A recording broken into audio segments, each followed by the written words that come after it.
Hi, everybody. Welcome to another edition of VCTV. I'm your host, Kyle Lecott. Today, we're going to be talking about impact investing and social responsibility and what that means for investors and entrepreneurs in 2022. And before we get started introducing our guest today, a big thank you to the Token team, to Hasmik and team for making today's episode possible. If you haven't done so already, please like, share, and subscribe on today's episode as well to tune into more VCTV every day, all day, as we bring together investors from around the world to share their thoughts and insights on different technologies, industries, and regions around the world. With that, Fabio, welcome back to VCTV here in 2022. A little intro and background for everybody. Thank you. It's always a pleasure and an honor to be a guest on your show. I'm an economist by training. I have a PhD from the University of Chicago. My professional career started with the International Monetary Fund in Washington, D.C., where I worked on various countries from Turkey to Israel, from Spain to Sudan. Then I moved to the European Central Bank for the launch of the euro, which was successful and has been since then.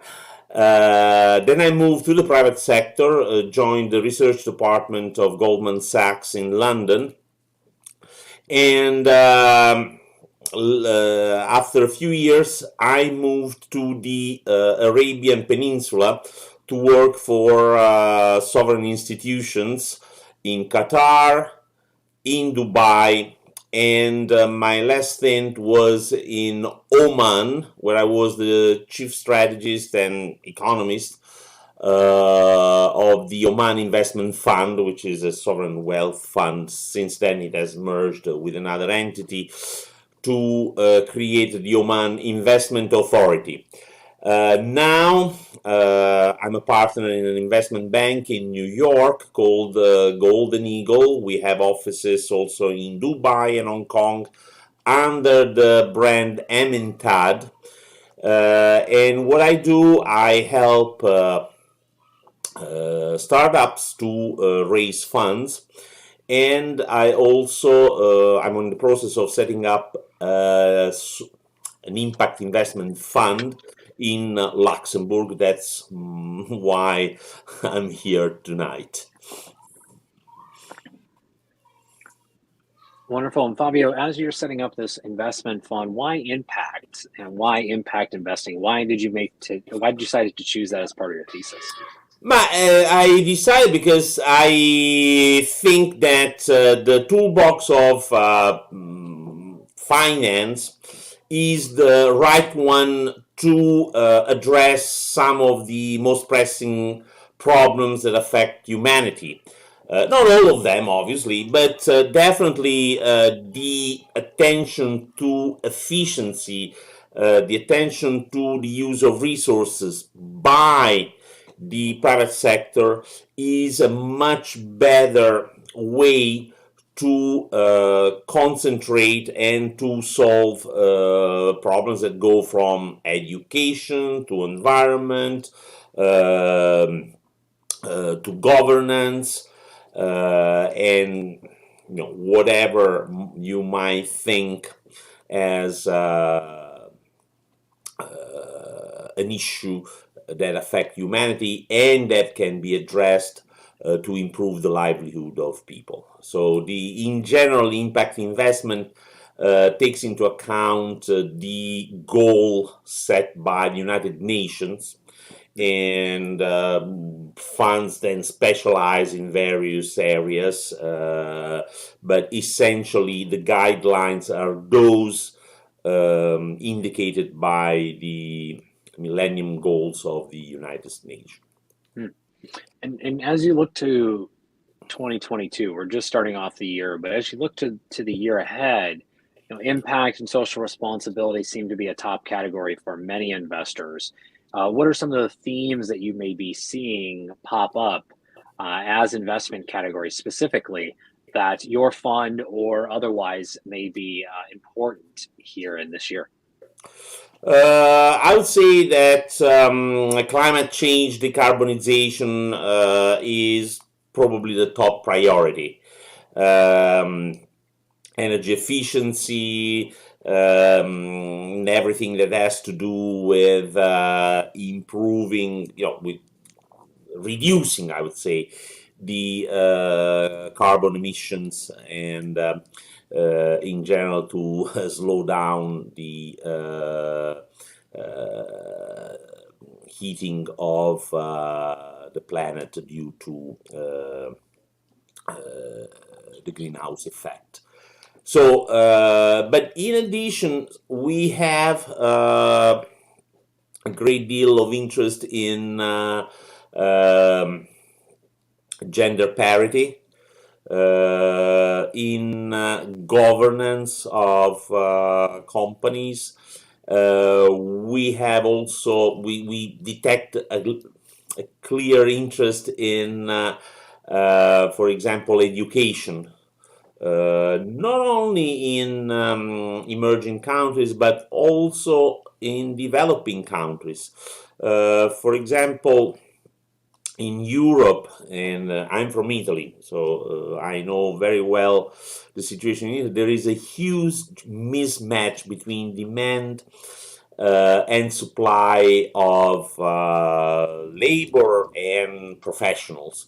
So, in essence, universities and high school do not give the right tools to compete in the global economy and in the modern economy. So, there is a need to bridge that gap, and that's something that people are very much paying attention to.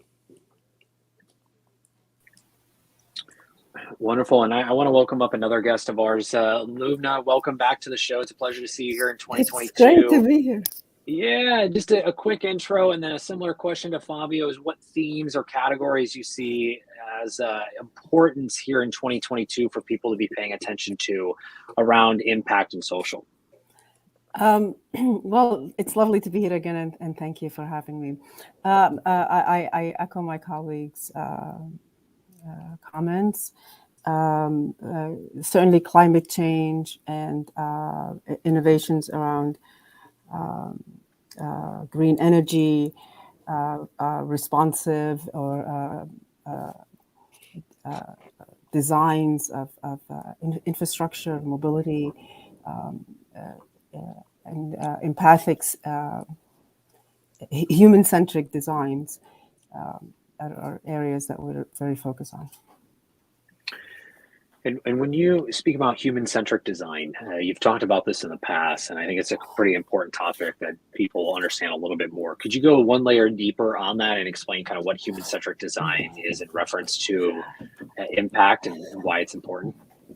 Well, I think, one of the things that also, if we look at innovations or around the implementations of smart cities and or even the use of AI, and particularly empathic AI, very often the subject, the data subject is not considered part of the stakeholders. And when when I look around sometimes at smart city implementations and innovations around that, it's taking into account we talk about security and we talk about improved data flows and workflows, but the concern becomes more around what is the role and place of the individual, and what experiences are we creating for the people, for the children? What rights do they have to their data? And are smart cities or surveillance cities? So we look to see that we have implementations that actually are nurturing and to the well-being of the individuals, that are regenerative, not just applying technology for harvesting data and calling that smart, but rather regenerative for the environment and for the well-being. It's socioeconomic, rather than just profitability for the sake of profitability. which is incredibly important. And as we look at these themes, Lubna first and then Fabio, as we look at these themes as investors, what is some advice you would give to investors to get involved, to get started in these areas? You know, impact and social have become new pieces of many investors' theses as they look towards themes of investment that they're looking to make or evolution of those they had made in the past here in 2022. And so what advice would you give to those looking to begin making investments in these categories and subcategories that you mentioned? And Lubna, we'll start with you and then Fabio. Well, I think, again, taking a further look at the I say the field of effect, the supply chain, the location of the manufacturing, if we're talking about a hardware service, the rights of the individuals and the data owners, the effects on the environment, and taking a more of a holistic look at the impact of the investment, and not only in itself, but as a component of an integrated solution. Fabio? Yes, some thoughts? What I could add is this. Impact investment spans several dimensions. I mentioned the environmental issues, the decarbonization, climate change, but a great deal of attention is also focusing on, for example, biomedical, new drugs, circular economy, and my belief, but it's not only a belief, because when I was at the Oman Investment Fund, we didn't call it impact investment, but definitely there was a mandate to pay attention also to social outcomes. And we did it. We did invest in, for example, Hong Kong Electric, which is one of the best run utilities in terms of efficiency, attention to the circular economy, social responsibility, and so on and so forth. We did invest in an antimony smelter, which is probably the most innovative in its kind in the world. Antimony is a toxic metal which is used in a lot of appliances, including the computer, the TVs, the car dashboard. So it's a flame retardant, and it's necessary, but it's highly toxic, and the treatment requires very high standards. Often these standards are not met, to be, to adopt a euphemism. So what we need to understand is that impact investment is different from philanthropy, and it's different from charity. Often people see impact investment as, for example, financing social housing, or programs for helping ex-convicts. Those are definitely worthy objectives, but impact investment is much broader, and it might involve things like the brain drain in certain countries, which might not be an issue, say, in the United States or in Germany, but it might be an issue in countries where, which are lacking expertise, and they see those few technicians or scientists leave the country and go work somewhere else. Lastly, I want to remark that often investors think that impact investment does not yield market returns. That is wrong. You can definitely target market returns and sometimes even above market returns, even when you have in mind and you try to achieve some social goals. So there is no trade-off, not necessarily a trade-off between social objectives and financial returns.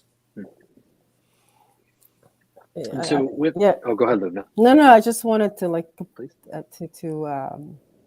To echo what he just said, because it's just because we're talking about impact and social investing does not mean that it does not have good returns. In fact, it will have. I argue it will have even better returns if you start not only considering the financial, but also the social and the longer term.